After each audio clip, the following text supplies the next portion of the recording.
आज मैं आपके साथ शेयर करूंगी कच्चे आम की गुड़ और सिरके की रेसिपी। बहुत ही टेस्टी बनकर तैयार होती है और इसे बनाना भी बेहद आसान है। इसे आप एक बार बना लें और 1 साल तक स्टोर करके रख सकते हैं। ये बिल्कुल भी ख़राब नहीं होता है और खाने में भी बहुत फ़ायदेमंद होता है। तो चलिए इसे बनाना स्टार्ट करते हैं। तो कच्चे आम का गुड़ सिरका बनाने के लिए मैंने यहाँ पर 3 किलो कच्चे आम लिए हैं, जिन्हें मैंने अच्छे से वॉश कर लिया है। और इसका आप ध्यान रखें, वॉश करके इन्हें अच्छे से साफ़ कर लें किसी भी कॉटन के कपड़े से। अब इस तरह से हम इसका छिलका उतार कर सभी आम छील लेंगे और इन्हें इस तरह से स्लाइसेस में कट कर लेंगे। तो ये आप देख सकते हैं, इस तरह से स्लाइसेस में कट कर लेना है। सभी आम मैंने इस तरह से कट कर लिए हैं, आप देख सकते हैं। तो यहाँ पर बिल्कुल कच्चे आम का यूज़ करें, बिल्कुल भी पके हुए नहीं होने चाहिए, नहीं तो हमारा सिरका बिल्कुल भी अच्छा नहीं बनेगा।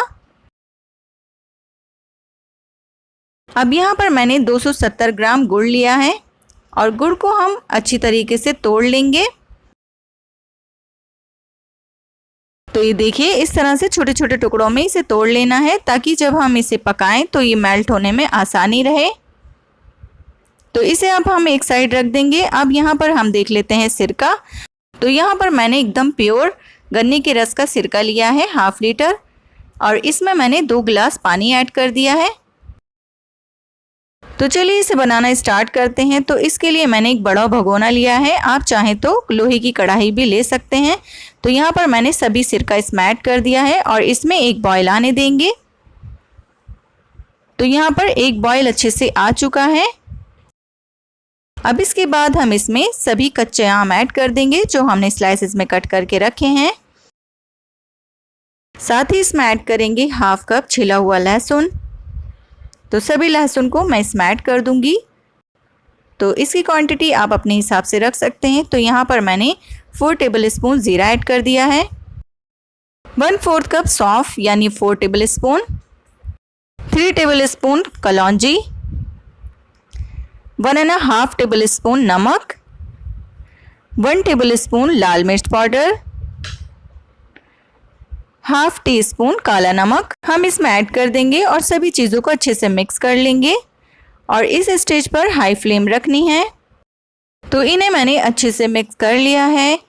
अब इन्हें हमें थोड़ा सा गलाना है, तो बस 1 मिनट के लिए हम इनमें एक जोश देंगे ढककर, ताकि हल्की सी टेंडर हो जाए। तो मैंने यहाँ पर इन्हें 1 मिनट के लिए बॉयल आने तक पका लिया है। और पहले थोड़ा सा हम चला लेंगे इसे, ताकि इसके जो मसाले हैं और सिरका है वो अच्छे से मिक्स हो जाए। और इन्हें बिल्कुल भी ओवर कुक नहीं करना है। तो ये देखिए, मैं इसे थोड़ा सा प्रेस करूँगी, तो ये प्रेस करते हुए हल्की सी टूट रही है। तो इस तरह की होनी चाहिए। अगर हम गुड़ में डायरेक्ट ही पकाएंगे तो ये बहुत ज़्यादा हार्ड हो जाती हैं, तो पहले ही प्रोसेस करना ज़रूरी है। अब सभी गुड़ हम इसमें ऐड कर देंगे और बहुत ही हल्के हाथ से हम इन्हें चला लेंगे। तो ये देख सकते हैं, मैंने इन्हें अच्छे से चला लिया है। अब गुड़ को भी अच्छे से मेल्ट कर लेंगे और 1 मिनट के लिए ढक देंगे ताकि अच्छे से मेल्ट हो जाए इसका गुड़। अब यहाँ पर 1 मिनट हो चुका है, तो मैं आपको दिखाती हूँ। गुड़ अच्छे से मेल्ट हो गया है। तो ये आप देख सकते हैं कितना बेहतरीन कलर आ रहा है हमारे सिरके में। तो ये देखिए, गुड़ अच्छे से मेल्ट हो चुका है। तो इसकी कंसिस्टेंसी बहुत ही ज़्यादा लिक्विडी है। तो अभी हमें इसे 15 से 20 मिनट के लिए हाई फ्लेम पर पकाना है। तो हम इसे ओपन ही पकाएंगे और इस तरह से हल्के हाथ से चलाते रहेंगे बीच बीच में। तो यहाँ पर 15 से 20 मिनट हो चुके हैं इसे पकाते पकाते। और ये आप देख सकते हैं, इसकी कंसिस्टेंसी इस तरह की होनी चाहिए। तो ये आप देखें, इसकी यही पहचान है, इसमें हल्के हल्के से बबल आने चाहिए। तो ये बिल्कुल परफेक्ट कुक है। और इसे हम ठंडा करेंगे तो ये काफ़ी थिक हो जाता है। तो इतनी ही इसकी कंसिस्टेंसी रखनी है। अब हम गैस की फ्लेम को ऑफ़ कर देंगे और इसे ठंडा कर लेंगे।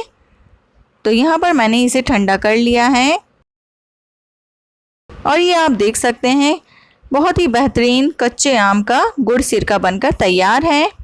इसे आप 1 साल तक स्टोर करके रख सकते हैं। अगर आपको लगता है इसकी कंसिस्टेंसी बहुत ज़्यादा लिक्विडी हो रही है तो आप इसे और पकाकर ठंडा करके स्टोर कर लें। और ये आपको मैं एक पीस दिखाती हूँ। तो ये देखिए कितना बेहतरीन इसका एक पीस बना है।